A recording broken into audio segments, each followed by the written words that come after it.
이 시간 우리에게 주시는 하나님의 말씀은 예레미야애가 3장 19절에서 26절입니다. 구약성경 예레미야애가 3장 19절부터 26절까지의 말씀 우리 같이 교독하신 후에 하나님의 말씀 듣도록 하겠습니다. 예레미야애가 3장 19절부터입니다. 내 고초와 재난 곧 쑥과 담즙을 기억하소서. 이것을 내가 내 마음에 담아 두었더니 그것이 오히려 나의 소망이 되었사오면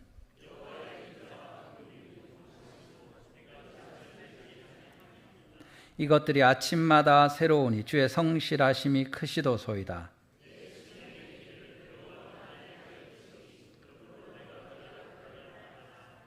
기다리는 자들에게나 구하는 영혼들에게 여호와는 선하시도다. 사람이 여호와의 구원을 바라고 잠잠히 기다림이 좋도다. 아멘. 할렐루야. 예배 나오신 여러분 주님의 이름으로 환영합니다. 우리 서로 한번 인사하시죠. 하나님의 말씀 들으시기 바랍니다.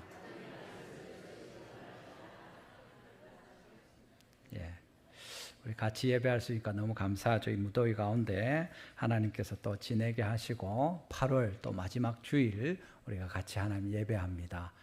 주님께서 이 시간에 제 말이 아니라 하나님의 말씀으로 여러분들에게 들려주시고 또 주님의 말씀으로 받는 모든 이들에게 그 하나님의 말씀의 능력이 나타나서 아름답고 거룩한 열매를 맺는 은혜가 우리 가운데 있게 되기를 주님의 이름으로 축원합니다.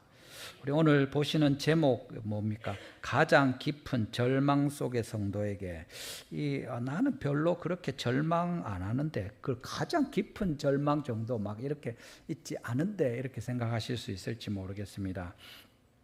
오늘 하나님 말씀 보면 이 예레미야 애가 직접적으로는 당시에 자기의 민족과 나라를 잃어버리고 말하자면 하나님을 떠나버린, 그래서 하나님의 영광이 그들로부터 떠난, 하나님을 잃어버린 이 백성들의 여러 어려운 형편들을 생각하면서 예레미야 선지자가 정말 애통하고 힘든 마음으로 이 말씀을 나누는 내용이 됩니다. 근데 여기 이제 앞에 예레미야 애가 3장 1절에서 18절에 보면 본문 19절에 이야기하는 내 고초와 재난 곧 쑥과 담즙을 기억하소서. 이 예레미야가 느끼고 있는 고초와 재난, 쑥과 담즙, 이 쓰디쓴 삶의 어려움이 무엇인지 쭉 서술하고 있습니다. 본문 1절을 앞에 3장 1절을 보시면 여호와의 분노의 매로 말미암아 고난당하는 자는 나로다 하면서 내가 겪는 모든 어려움이 다른 것이 아니라 여호와 하나님께서 나에게 대하여 진노하심으로 분노하셔서 매를 들고 나를 치시는 그런 고통과 아픔과 괴로움들이다 이야기하는 거죠.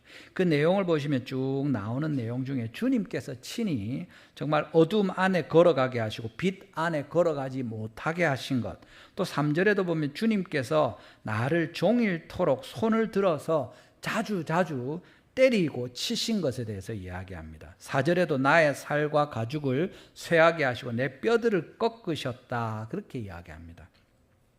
심지어 8절에는 이 예레미야가 하나님의 선지자인데 주님을 향하여 기도하는데 하나님께서 내 기도를 듣지 않으시는군요 하는 그런 고백까지 있고, 뒤로 쭉 나가면 이 14절에 모든 사람들로부터, 그러니까 내 육체와 내 영혼, 나의 안팎이 괴로울 뿐만 아니라 자기 혼자뿐만 아니라 공동체 안에서도 14절에 백성들의 조롱거리가 되고 노랫거리가 되었다. 아무도 나랑 같이 어울려주지 않고 나의 친구, 나의 동료, 나의 편이 없구나 하는 그런 고백이 있고, 제일 마지막에 이제 15절과 17절에 보면 진짜 쓴 것 쑥으로 배불리고 취하게 하셨다. 이게 뭐 조금 피곤하고 조금 삶의 쓴맛을 보고 뭐 아픔이 있고 이런 정도가 아니라 너무 쓴맛을 많이 보고 쑥을 많이 먹어갖고 그것 때문에 배가 터지려고 하고 취해서 해롱해롱하는 것 같은, 완전히 나의 삶의 고난과 쓰디쓴 쑥과 담즙에 푹 잠겨버린 듯한 이 예레미야의 모습을 보여주는 겁니다. 그래서 17절에 스스로 뭐라고 합니까? 내 심령이 평강에서 멀리 떠났고 내가 복을 내어 버렸구나 이야기하고 나의 힘과 여호와께 대한 소망이 내 소망이 끊어졌다. 이렇게 좌절하고 절망하는 이 모습을 보여줍니다. 이 쭉 보고 있으면 마치 욥의 형편을 보는 것처럼 우리가 그렇게 생각할 수 있는데 욥에게 사단이 하나님 앞에 이렇게 말하여서 고난을 당하게 하는 경우에 욥에게 아무 죄가 없지만 어떻게 고난당합니까? 제일 처음에 그 재산을 다 잃어버리게 되죠. 많은 재산과 가축들과 이런 거 다 잃어버리게 하십니다. 재산을 많이 잃어버리고 우리에게 참 큰 일입니다. 사실은 먹고 사는 일과 나만 아니라 우리 가족들과 아이들 또 내가 회사나 책임지고 있을 때는 그 가치 있는 사람들을 책임지고 먹일 수 있게 식탁에 먹게 하는 것이 얼마나 큰 일입니까? 재산을 다 잃어버리고 먹고 쓸 것이 없게 되었을 때 힘든 일입니다. 그런데 그것에 더 나아가게 되면 어떻습니까? 10자녀를 다 잃어버리게 하시는 거죠. 하나님께서 피부치들을 그것도 생떼 같은 멀쩡한 아이들을 하나님께서 다 데려가실 때 훨씬 더 재산과 또 비교할 수 없는 힘든 것이 있습니다. 나중에는 자기의 평생에 같이 지내던 아내마저도 자기를 버리고 떠나고 그 다음에 또 다른 모든 것보다 결국에 자기 몸에 병이 들고 고통스럽게 힘들어하는 그런 상황을 맞기도 합니다.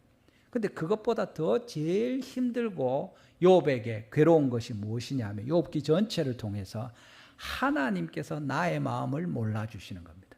나는 죄가 없는데 나는 정직하게 주님 앞에서 진실하게 행하였는데 이 사람들 친구라고 하는 사람들이 와서 회개해라 회개해라 네가 무슨 죄가 있으니까 이런 고통을 당하겠지 그런 이야기 들을 때 나는 죄가 없다 하면서 계속 버티지만 너무 힘든 거죠.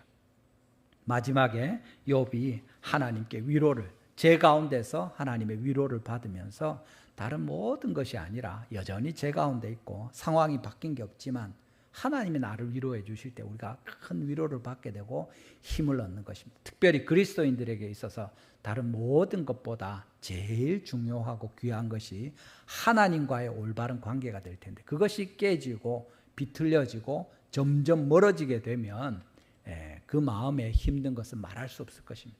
여러분들이 나에게는 뭐 그 정도로 깊은 절망이나 힘든 것 없다 이렇게 생각하실 수 있지만 여러 형편이 괜찮으면 할렐루야 감사한 일입니다. 그렇지만 혹시라도 여러분이 다른 모든 것보다 하나님과의 관계에 있어서 우리가 친밀하고 늘 감사가 나오고 찬송이 나오고 주님의 말씀을 매주일마다 받고 또 성경을 읽을 때마다 하나님께서 친히 말씀하시는 것을 들을 수 있으면 좋은 일이거니와 그렇지 않다면 우리의 형편이 썩 좋지 않다는 것을 기억해야 될 것입니다. 한편으로 하나님께서 이 땅에서 살아가는 동안에 여러 어려움을 주셔도 그것 때문에 우리가 절망할 수도 있지만 사실은 마땅히 우리가 힘들어하고 괴로워하고 절망해야 될 것이 있다면 하나님과 나와의 관계가 올바르게 되어 있느냐. 내가 주님께 진심으로 기도할 때 하나님이 나를 들으시고 내가 하나님의 명령에 순종할 때 주님의 뜻을 행하는 주의 자녀로 하나님이 기뻐하시는 우리 장로님 기도하셨는 대로 정말 주님 기뻐하시는 삶을 살고 있는가? 그래서 내 마음에 기쁨이 있는가? 이것이 훨씬 더 중요한 부분입니다.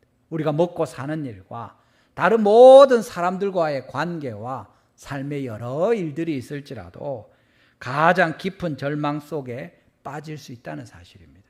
하나님과의 관계가 또 사람들과의 여러 일들이 어떤 형태로든지 오늘 같이 말씀을 살펴보면서 특별히 우리가 절망 속에 있다고 할 것 같으면 어떤 주님의 위로와 지혜의 말씀을 들을 수 있는지 오늘 하나님께서 들려주신 음성 들으시고 특별한 위로와 또 도전과 교훈을 얻게 되는 복된 시간 되시기를 주님의 이름으로 축원합니다. 첫 번째로 우리가 보는 것은 어려움들을 기억하고 마음에 담아두라는 사실입니다. 어려움이 있을 때, 괴로운 일들이 있을 때, 절망스러운 일들이 우리 삶에 닥쳐올 때 피하거나 도망치거나 대충 덮어두지 말고 직면하라고 이야기하고 있다는 것입니다. 본문 19절과 20절 우리 한번 보십시오. 본문 19절 한번 같이 읽어보십시다. 시작. 내 고초와 재난 곧 쑥과 담즙을 기억하소서. 아멘. 이건 누구에게 기억해달라는 겁니까? 하나님께서 내 형편을, 내 어려움들을, 내 쓰디쓴 삶의 모든 정황들을 제발 잊지 말고 기억해 주십시오. 하나님 보고 계시지요. 내가 이렇게 어려운 것을 주님이 아시지요. 하나님 앞에 호소하는 내용입니다. 근데 바로 이어서 20절에 무슨 말씀이 있습니까? 20절도 같이 읽어보겠습니다. 시작. 내 마음이 그것을 기억하고 내가 낙심이 되오나. 아멘. 여러분, 본문에 보면 이렇게 우리 삶에 어려운 일들이 있는데 막 머리가 아파 죽겠고 내가 그 생각만 하면 힘들고 괴롭고 막 그런데 그것을 계속 우리 마음에 담아둬야 됩니까? 기억해야 됩니까? 그냥 좀 잊어버리고 좀 제쳐놓고 다른 일들 하다가 뭐 이래 하면 안 됩니까? 좀 시간 좀 두고 천천히 이래 하면 안 됩니까? 그런데 본문에서는 하나님께도 내 어려움을 기억해 주십시오 하면서 이걸 자기가 기억하고 이야기하면서 하나님께 호소하는 거 아닙니까? 동시에 내 마음이 그것을 기억하고 그렇게 이야기합니다. 내가 이제 그거 까맣게 잊어버리고 다 치워버리고 없는 것처럼 여기고 그렇게 하지 않고 내 아픔과 힘든 것, 괴로운 것, 모든 쓰디쓴 삶의 이런 일들을 내가 다 마음에 기억하고 있는 겁니다. 그러니까 어떻게 됩니까? 낙심이 된다 이렇게 이야기하죠. 낙심이 되죠. 힘든 일이 있으면 또 그걸 계속 생각할 때마다 낙심이 되는 것이 사실입니다. 그런데 주님께서 이것을 예레미야가 그냥 지나쳐버렸다, 덮어버렸다, 잊어버렸다 하지 않고 그것을 기억하고 또 21절에도 보면 그것을 내가 내 마음에 담아두었다 이렇게까지 이야기합니다. 그냥 지울 수가 없으니까 할 수 없이 그냥 생각나는 대로 뭐 어쩌겠노 이게 아니라 일부러 내 마음에 그것을 딱 담아두는 겁니다. 고이 모시는 것처럼 뭡니까? 잊지 않고 생각하고 다시 생각하고 어떻게 보면 묵상하고 이게 왜 이런가? 내 경제적인 부분이 왜 이런가? 내가 왜 이런 삶의 어려운 관계 가운데 처했는가? 또는 우리 애가 왜 이렇게 말을 안 듣는가? 내하고 우리 배우자는 왜 이렇게 맨날 싸우는가? 그걸 그냥 덮어두고 지나가는 게 아니라 마음에 두고 생각하는 겁니다. 하나님과의 관계가 왜 이렇게 서먹해졌는가? 내가 주님을 예배할 때 나의 마음에 왜 이렇게 기쁨이 언제부터 없어졌는가? 내가 맨날 휘파람도 불고 찬송도 하고 노래하면서 살았는데 요즘에는 감사도 기쁨도 찬양도 없어졌는가? 그냥 대충 넘어가는 게 아니라 그것을 직면하는 것에 대해서 이야기하는 겁니다. 호미로 막을 걸 가래로 막는다 이런 속담이 있죠. 빨리 해결하면 좋은데 꾸물거리고 내버려 뒀다가 일이 점점 더 커지는 겁니다. 우리 자녀들의 일들이 그렇지 않습니까? 꼬마들이 말 안 들을 때 그때 바로 잡아야죠. 놀러 간다 하고 뭐 운동하러 간다 하고 공부하러 간다 하면서 주일 예배를 빠뜨리면 그때 바로 잡아야죠. 그때 이야기하면 혼을 내든지 뭘 좋은 걸 주고 꼬시든지 또는 말씀으로 잘 양육하든지 가르치면 아이들이 듣고 따라올 수 있는데 그때 내버려 두고 나중에 가서 나이 들어가지고 결혼할 때 돼가지고 애들 낳고 컸는데 그때 하려고 하면 잘 됩니까? 당연히 잘 안 되죠. 계속 해야 됩니다만 분명히 더 어려워지는 것은 사실입니다. 잠언 22장 6절에 무슨 말씀이 있습니까? 마땅히 행할 길을 아이에게 가르치라. 그리하면 늙어도 그것을 떠나지 아니하리라. 어릴 때 가르치는 것이 지혜로운 일이죠. 그때는 수습이 됩니다. 사고를 쳐도 말을 안 들어도 좀 엉뚱한 짓을 해도 이해도 되고 혼도 내고 바로 잡으면 잡을 수가 있는데 나중에는 감당이 안 되는 거죠. 건강도 그렇지 않습니까? 저도 아는 분이 그런 얘기 하시던데 이 몸이 안 좋은 거예요. 연세 들고 하면 여기저기 좀 불편한 데가 있지 않습니까? 틀림없이 어디 좀 이상한 것 같아요. 여러 가지가 그냥 이게 보통의 그게 아닌 겁니다. 그러면 어떻게 해야 됩니까? 빨리 병원에 가야죠. 검진도 받아보고 여기가 좀 안 좋은데 하고 이래 해야 됩니다. 근데 어른들이 자식들 생각한다고 혹시 내가 아프면 어떡하노 이러면서 병원에 안 가는 겁니다. 병원에 안 가면 낫습니까? 네, 그냥 뭐 좀 피곤한 거야 자고 나면 낫겠죠. 근데 분명히 어디가 아픈데 병원에 안 가고 계속 있는 건 도와주는 게 아닙니다. 빨리 가서 검진을 하고 진단을 받아서 치료를 하고 이렇게 해야죠. 예. 그래가지고 계속 세월을 보내다가 나중에 병원에 가면 아이고 내가 이럴 줄 알았다. 그건 도와주는 게 아니죠. 얼른 치료하는 것이 훨씬 지혜로운 일입니다. 사람들과의 관계도 마찬가지입니다. 우리 불편한 사람들이 있고 힘든 사람이 있으면 빨리 이야기하고 풀어야죠. 성경도 이야기하지 않습니까? 에베소서 4장 26절 27절에 무슨 말씀이 있습니까? 에베소서 4장 26절 같이 한번 읽어보겠습니다. 시작. 분을 내어도 죄를 짓지 말며 해가 지도록 분을 품지 말고. 아멘. 이 분을 내는 것, 화를 내는 것과 죄를 짓는 것이 바로 연결되는 겁니다. 분을 내다가 보면 죄를 짓게 됩니다. 내가 막 너무 화가 나면 막 욕도 하기도 하고 사람들 때리기도 하고 상하게도 하죠. 아니면 심지어 가만히 생각해서 어떻게 이걸 갚아줄까? 그렇게 해서 나쁜 짓을 계획해서 악한 일들을 하는 일들이 있습니다. 분을 내지만 죄를 안 짓는 것이 중요합니다. 화날 일이 있죠. 살다 보면 여러 이유 때문에 내가 잘못해서 나의 성격 때문에 또는 내 고집 때문에 내 불편한 것 때문에 내 생각 때문에 화가 날 수도 있고 진짜로 다른 사람이 잘못해서 그럴 수도 있습니다. 그렇지만 어느 쪽이든지 화가 난다고 해서 분을 낸다고 해서 죄를 짓는 데까지 가면 그건 선을 넘은 거죠. 거기까지 가면 안 되는 겁니다. 또 한 가지가 뭡니까? 해가 지도록 분을 품지 말라는 겁니다. 그렇게 되면 죄를 짓는 일이 더 용이해지니까 빨리빨리 풀라는 거죠. 서로 불편한 일이 있으면 미안하다 사과하고 또 네가 이거 이래 했는데 내가 섭섭하다. 근데 요래 좀 해주면 안 되겠느냐 하고 풀라는 겁니다. 그날이 가기 전에 해가 지기 전이 무슨 말입니까? 그 다음 날 되기 전에 당일에 해결하라는 거죠. 근데 우리 그렇게 잘 안 하잖아요. 꾸물꾸물합니다. 아이고 어떻게 되겠지. 뭐가 어떻게 돼요? 점점 더 악하게 되죠. 힘들게 되죠. 그게 바로 그 다음 절입니다. 마귀에게 틈을 주지 말라 이야기하는 겁니다. 분을 내면서 죄를 짓게 되면 해가 지도록 분을 품게 되면 마귀에게 틈을 주게 되는 겁니다. 당연히 죄를 짓게 되고 하나님을 기쁘시게 하는 쪽이 아니라 마귀에게 휘둘리는 어리석은 길로 가게 되니까 그래 하지 말라는 거죠. 언제? 처음 분이 날 때, 화가 날 때 당일에 해결하고 풀고 이렇게 하라는 겁니다. 덮어두지 말고 모른 척하지 말고 피하지 말고 해결하라고요. 당연히 힘들죠. 화가 나는 일을 찾아가서 이야기하고 바로잡는 게 쉬운 게 어디 있습니까? 사람들과의 관계에 대해서도 그렇고 여러 일들이 그렇습니다만 대충 넘어가지 쉽게 해결하지. 아이고 좋게 좋은 게 좋은 건데 그렇게 하면 어떻게 됩니까? 직장이든 사회에서든 나중에 문제가 생기면 그 책임을 져야 되는 겁니다. 정당하게 매뉴얼에 따라서 합법적으로 하지 않고 대충 넘어가게 되면 나중에 일이 커졌을 때 훨씬 힘들게 되는 거죠.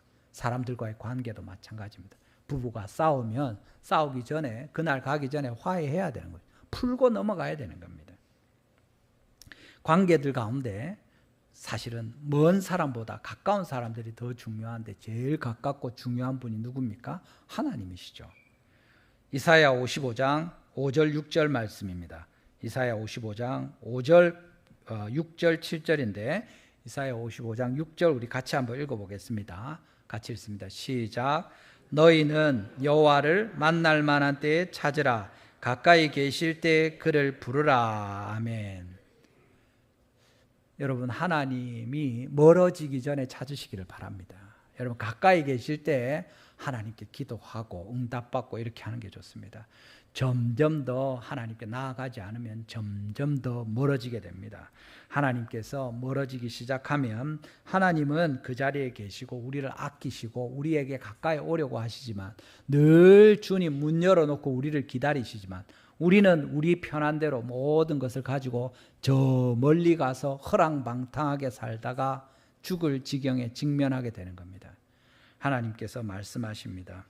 너희는 여호와를 만날 만한 때에 찾으라. 가까이 계실 때에 그를 부르라. 지금 이 시간이 하나님을 만날 만한 때인 줄 믿으시길 바랍니다. 지금 이 시간에 우리 가운데 하나님의 성령이 함께 하시는 이 예배 시간이 주님이 제일 우리 가까이 계신 것을 믿으시기를 바랍니다. 우리가 이 하나님의 음성을 듣고 우리 안에 어떤 문제라도 있으면 직면하면서 주님과의 관계 가운데, 우리 가까운 사람들 또는 먼 사람들과의 관계 가운데, 우리가 생각하는 재물에 또는 어떤 건강에 무슨 문제라도 있으면 이 시간에 하나님 앞에 내놓고 해결하고 하나님을 바랄 때 주님께서 우리를 들으시고 역사하실 것입니다. 여러분, 예레미야는 자신이 당한 고초와 어려움을 회피하지 않습니다. 그것을 오히려 하나님도 기억해 주시고, 내 이런 일을 당했는데 하나님 이거 보고 계시지요. 하나님 내가 이렇게 했는데 이것도 주님 아시지요. 하나님 제발 요거를 좀 살펴봐 주십시오 하면서 내가 그걸 잊어버리고 그렇게 할 수 있습니까? 주님께 가지고 나아가는 겁니다. 그것을 내 마음이 기억하고 있는데 그것 때문에 낙심이 됩니다. 그렇지만 뭡니까? 직면하는 그에게 21절 말씀 우리 같이 한번 읽어볼까요? 본문 21절입니다. 같이 읽습니다. 본문 21절 시작. 이것을 내가 내 마음에 담아 두었더니 그것이 오히려 나의 소망이 되었사오면. 아멘. 이게 너무 재밌지 않습니까? 힘들고 어려운 이 모든 일들을 내 마음에 기억하고 있으면 낙심이 되고 힘들고 괴롭죠. 마음에 어려운 일이 꽉 차오고 있는데, 머리 꽉 채우고 있는데, 그런데 뭐라고 합니까? 이것을 내가 내 마음에 담아 두었더니, 이건 뭐 일부러 의도적으로 딱 붙들고 있는 겁니다. 그것이 오히려 내 소망이 되었습니다. 이렇게 이야기하는 거죠. 뭡니까? 왜 그렇습니까? 그게 이제 뒤에 나오는 말씀입니다. 주님을 더 묵상하고 알아갈 수 있는 좋은 방편이 되고 도구가 되는 겁니다. 뒤에 22절, 23절에 보면 말씀인데 22절 우리 같이 한번 봅시다. 본문 22절 같이 한번 읽어보겠습니다. 시작. 여호와의 인자와 긍휼이 무궁하심으로 우리가 진멸되지 아니함이니이다. 아멘. 여러분, 내가 막 여기 이야기하는 고초를 겪었고 재난을 겪었고 쓰디쓴 삶의 여러 일들이 한두 개가 아닌데, 이런 많은 일들을 겪고 어려움을 겪는 와중에 그것을 그냥 지나치지 않고 내가 그거 딱 붙들고, 하나님 이게 뭡니까? 하나님 이거 어떻게 해야 됩니까? 하나님 내가 이거 기도했는데 이거 왜 이렇죠? 다 가지고 와서 주님 이것을 기억해 주십시오 하고, 내가 그 생각할 때마다 마음이 힘들고 낙심도 되고, 그런데 그걸 마음에 딱 담아두고 있는데 이 사람이 무슨 고백을 합니까? 오히려 그게 소망이 되었다. 왜 그렇느냐? 여호와의 인자와 긍휼이 무궁하심으로 우리가 진멸되지 아니함이니이다. 여러분, 어려움이 있습니까? 괴로움이 있습니까? 그것 때문에 우리가 죽었습니까?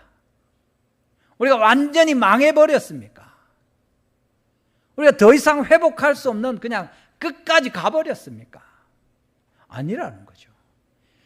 그렇게 죽을 것 같았는데, 코로나 때문에 우리가 다 죽는 줄 알았는데 지나간 겁니다. 아이고 힘들어 죽을 뻔했다. 근데 살아난 거죠. 그 전에 또 IMF 때도 그랬고, 지금도 경기가 사업하는 분들은 특히 그러죠.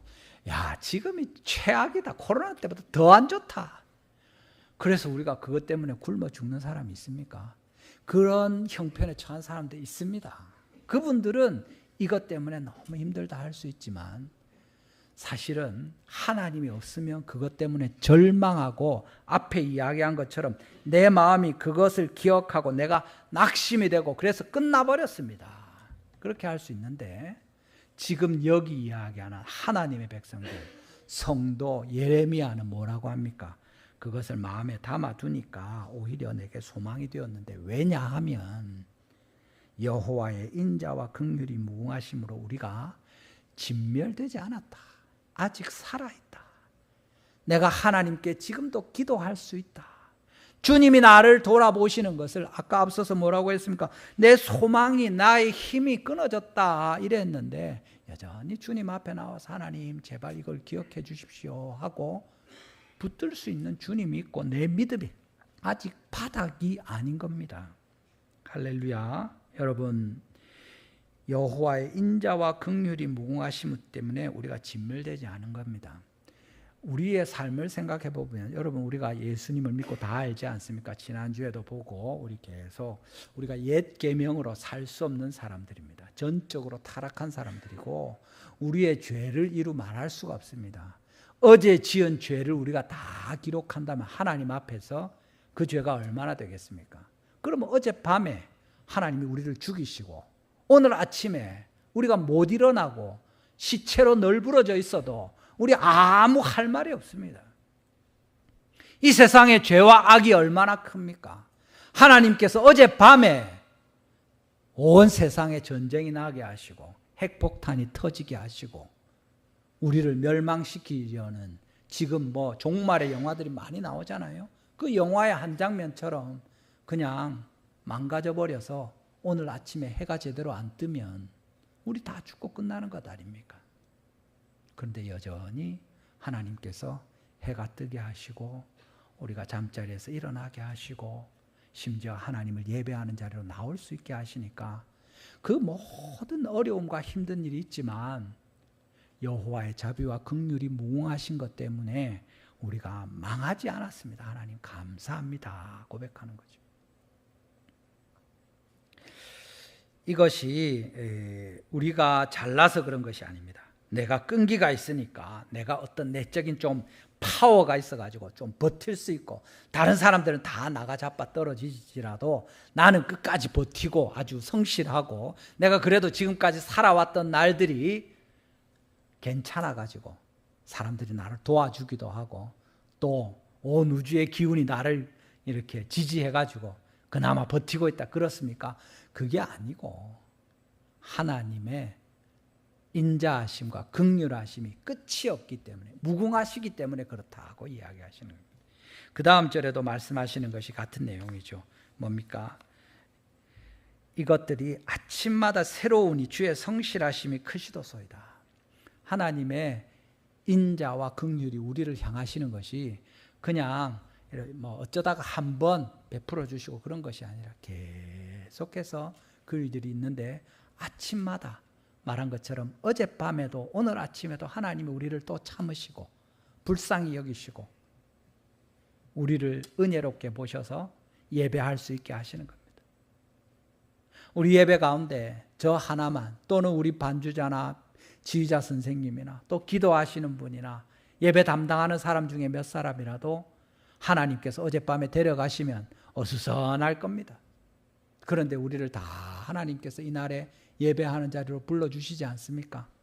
다 있으면 뭐합니까? 내가 하나님 앞에 은혜를 입어서 또 일어나서 예배하는 자리로 나올 수 없었으면 아무 일도 일어나지 않습니다. 그런데 지금 우리가 같이 모여서 주님 예배하고 하나님의 말씀을 듣고 찬송하고 주님의 앞에서 영광을 돌리는 이것이 하나님의 은혜 아닙니까? 여러분 우리를 향하신 하나님의 뜻은 분명합니다. 예레미야 29장 11절에 뭐라고 되어 있습니까? 예레미야 29장 11절입니다. 성경에 하나님의 우리를 향한 생각이 기록되어 있는 부분이죠. 같이 한번 읽어보겠습니다. 시작. 여호와의 말씀이니라. 너희를 향한 나의 생각을 내가 아나니 평안이요 재앙이 아니니라. 너희에게 미래와 희망을 주는 것이니라. 아멘. 근데 지금 이 말씀을 언제 하십니까? 예레미야 지금 이 나라와 민족이 망하고 하나님이 떠나가시고 앞으로 재난에 대해서 이야기하시면서 이 말씀을 하십니다.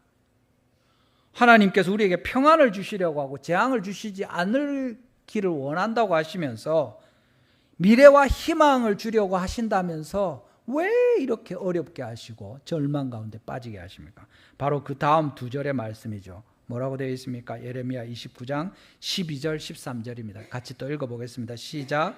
너희가 내게 부르짖으며 내게 와서 기도하면 내가 너희들의 기도를 들을 것이요 너희가 온 마음으로 나를 구하면 나를 찾을 것이요 나를 만나리라. 아멘.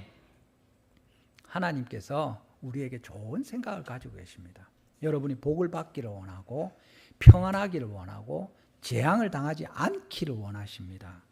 하나님께서 우리에게 미래와 희망을 주시기를 원하십니다.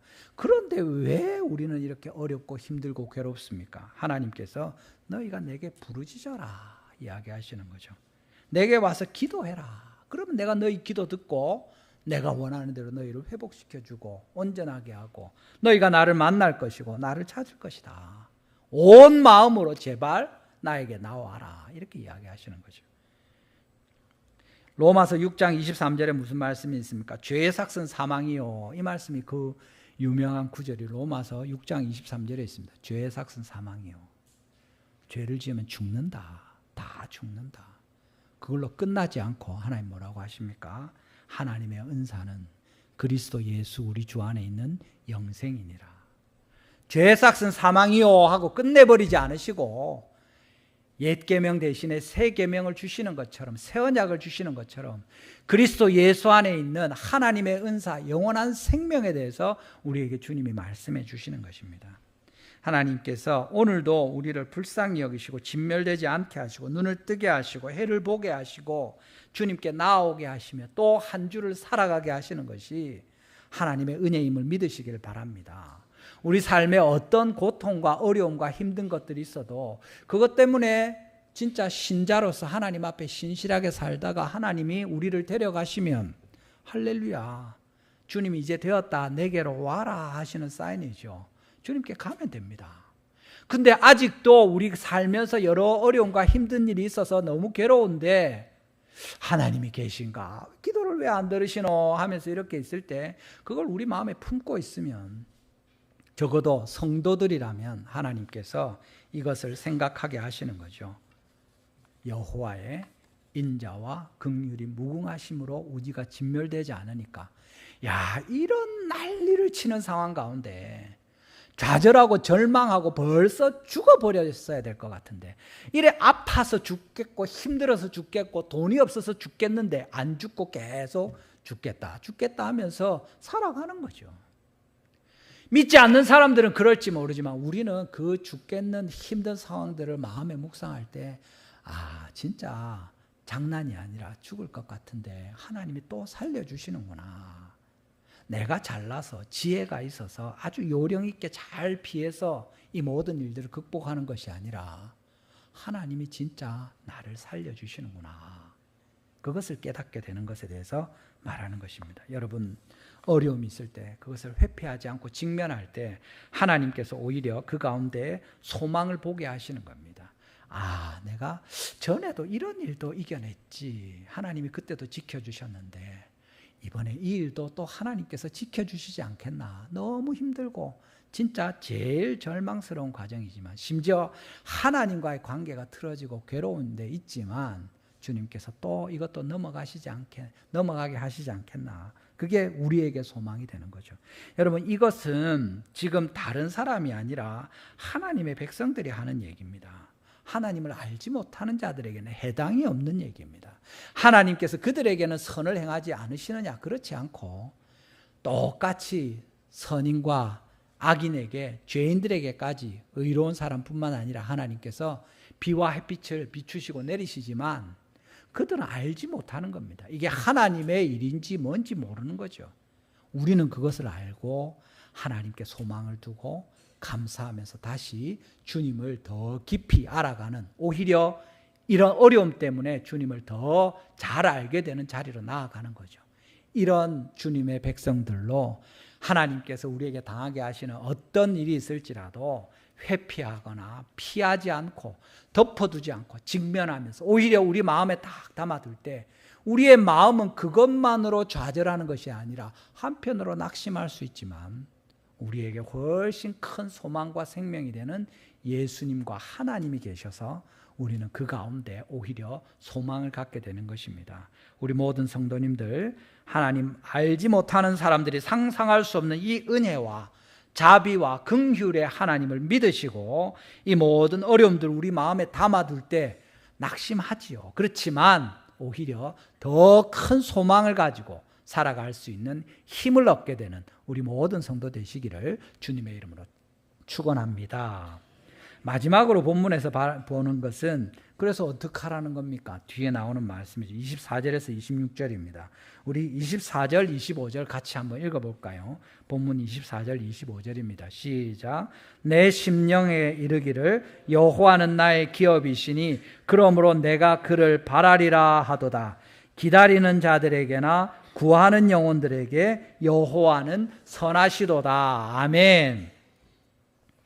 내 심령에게 이르기를 여호와는 나의 기업이시니 그러므로 내가 그를 바라리라 하도라.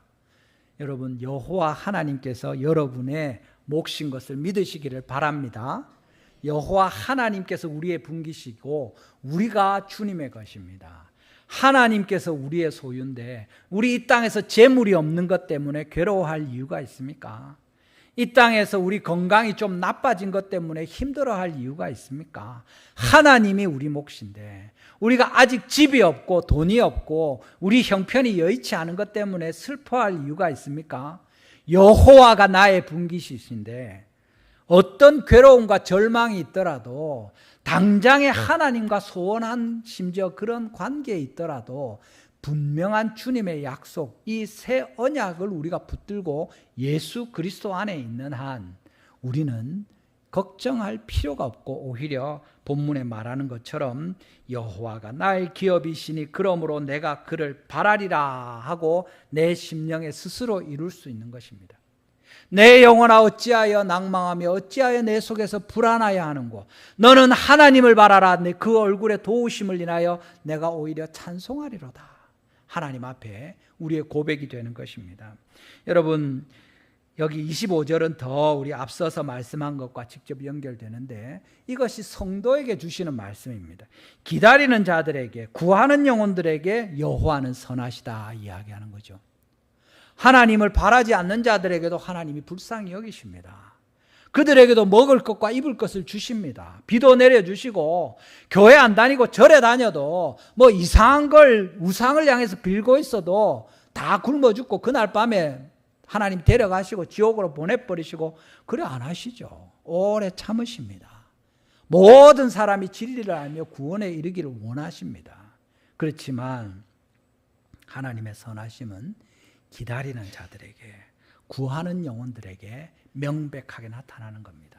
우리가 기다리고 있을 때 하나님이 은혜를 베푸시면 그게 하나님의 은혜인지 아는 거죠. 우리가 구하고 바라는 중에 간절함을 갖고 있는데 하나님이 딱 응답해 주시면 와, 하나님이 또 우리를 불쌍히 여기시는구나 알게 되는 겁니다. 우상에게 절하고 별과 달을 위해서 빌고 내 주먹을 내가 믿지 하면서 살아가는 사람들에게도 먹을 것이 주어지고 햇빛과 비가 주어지고 살만한 형편들이 됩니다만 그들은 하나님께 감사하지 않습니다. 하나님의 은혜를 알지 못하고 살다가 결국에 깊은 절망 가운데 빠지게 될 때 그것 붙들고 있다가 낙심하고 멸망하게 되는 그것이 하나님이 우리에게 주시는 말씀입니다. 주님 여호와께서 선하신데 누구에게 선하십니까? 기다리는 자들에게, 구하는 영혼들에게 선하시다 하고 분명히 말씀하십니다. 로마서 8장 28절 유명한 구절 아닙니까? 뭐라고 되어 있습니까? 우리 같이 읽어보겠습니다. 로마서 8장 28절입니다. 시작. 우리가 알거니와 하나님을 사랑하는 자 곧 그의 뜻대로 부르심을 입은 자들에게는 모든 것이 합력하여 선을 이루느니라. 아멘. 시편 34편 7절입니다. 또 읽어보겠습니다. 시작. 여호와의 천사가 주를 경외하는 자를 둘러 진치고 그들을 건지시는도다. 아멘. 주를 경외하는 자들, 하나님을 바라보고 주님 앞에 근신하고 주님의 말씀에 귀를 기울이는 자들에게 어떻게 합니까? 여호와의 천사가 그 사람을 두르고 캠핑을 하는 겁니다. 왜 캠핑을 합니까? 이 사람 또 딴 데 가면 또 따라가서 거기 진을 치는 겁니다. 마치 이스라엘이 가는 곳마다 여호와 하나님께서 행하실 때 온 이스라엘이 동행한 것처럼 여러분이 여호와를 경외하면서 하루하루 살아가고 어렵고 힘든 상황이든지 즐겁고 기쁜 날이라든지 제일 두려운 홀로 있는 상황에 처하는 것 같은 느낌이 들지 몰라도 여호와를 경외하는 자들에게, 주를 경외하는 자들에게 하나님의 천사들이, 천사 하나가 아니라 여러 천사가 여러분들을 두르고 동행하고 지키고 보호한다고 분명히 말씀하고 계시는 겁니다. 믿으시기를 바랍니다. 이사야 40장 3절에도 오직 여호와를 앙망하는 자, 여호와를 기다리는 자죠, 새 힘을 얻을 것이다 말씀하지 않습니까? 여러분 26절을 보십시오. 오늘 본문 26절에 사람이 여호와의 구원을 바라고 잠잠히 기다림이 좋도다 이야기합니다. 여호와의 구원을 바라고 잠잠히 기다림이 좋도다. 이것이 하나님 앞에 좋은 일이다 하는 거죠. 구원을 기다리면서 잠잠하기가 쉽지 않습니다. 우리가 기도할 때만 해도 그냥 별일 없으면 조용히 기도하지만 답답한 일이 있으면 진짜 죽을 것 같으면 부르짖고 울고 불고 하지 않겠습니까? 구원을 기다리면서 잠잠한 건 어려운 일입니다. 그런데 그런 신뢰가 우리 가운데 있으면 난리치고 발악하면서 막 어떻게 하나님 제발 해주시오 이렇게 하는 것이 아니라 하나님을 제가 신뢰합니다 하고 주님 이 일에 대해서 해결해 주십시오 하고 바라는 거죠. 욥이 계속 친구들이 와서 이야기할 때 이런저런 말로 대응하고 했지만 끝까지 하나님을 바라고 주님 앞에 감사하면서 겸비하면서 기다렸던 것처럼 우리가 가만히 기다리는 겁니다. 여호와의 구원을 바라고 잠잠히 기다리는 이것이 좋다 하고 말씀하시는 겁니다. 여러분이 제일 힘들고 어려울 때, 가장 괴로운 일들이 있을 때 그것을 주님 앞에 가져와서 주님, 내 고초와 재난 곧 쑥과 담즙을 기억해 주십시오. 그것을 내 마음에 잊지 않을 때 내가 낙심도 되지만 내 마음에 딱 담아두고 있을 때 하나님 때문에 오히려 그것을 통하여 소망을 갖게 되고 주님을 더 깊이 알아가게 되고 그것을 기억하면서 주님을 바라고 기다리는 그 사람이 하나님 앞에 귀하다 하고 우리에게 알려주시는 겁니다. 여러분, 제일 힘들고 제일 어렵고 제일 곤란하고 괴로운 때 있습니까? 하나님을 바라보시기를 바랍니다. 피하지 말고 그거 다 가지고 주님 앞에 나와서 주님께 말씀드릴 때 또 하나님의 말씀을 묵상하고 주님이 어떤 분이신 다시 우리 마음에 새길 때 우리 삶을 통해서 하나님께서 영광을 받으시고 잠잠히 기다리는 주의 구원을 바라고 기다리는 우리에게 하나님이 그것이 좋다 하고 말씀하시고 우리를 건지실 것입니다. 이 은혜가 우리 가운데 있게 되기를 주님의 이름으로 축원합니다. 여러분, 주님께서 우리 가운데 인도하시는 일들, 제가 이 말씀 준비하면서 내게 제일 깊은 절망, 제목을 그래 놓으니까 나는 무슨 그렇게 가장 깊은 절망이 있었는가 이렇게 생각하니까 딱 떠오르는 게 하나님에 대해서 제가 선교사로 가려고 대학교 4학년 때 준비하고 기도하고 막 훈련하고 해서 파송하기로 하고 하나님의 뜻을 확정하고 이렇게 쭉 했는데 마지막에 못 가게 된 겁니다. 이게 도대체 뭔가? 하나님께 기도하고 순종한다는 게 무슨 의미가 있는가? 진짜 하나님은 계신가? 막 이런 생각 들더라고요.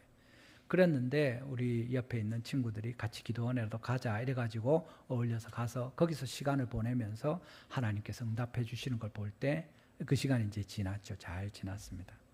그때는 2년 동안 OM 선교에 단기 선교사로 갔다가 올 거다. 이제 제가 군대를 면제를 받았습니다. 군대 가는 대신에 하나님께 헌신하면 안 좋겠나 이런 생각하고 그랬는데 그때 못 가게 되고 하나님께서 나중에 이렇게 또 더 크게 하실 거다 했는데 지금 풀타임으로 이제 목사가 되어서 2년 하고 그만두는 게 아니라 계속 갈 수 있게 하나님께 또 하셨습니다.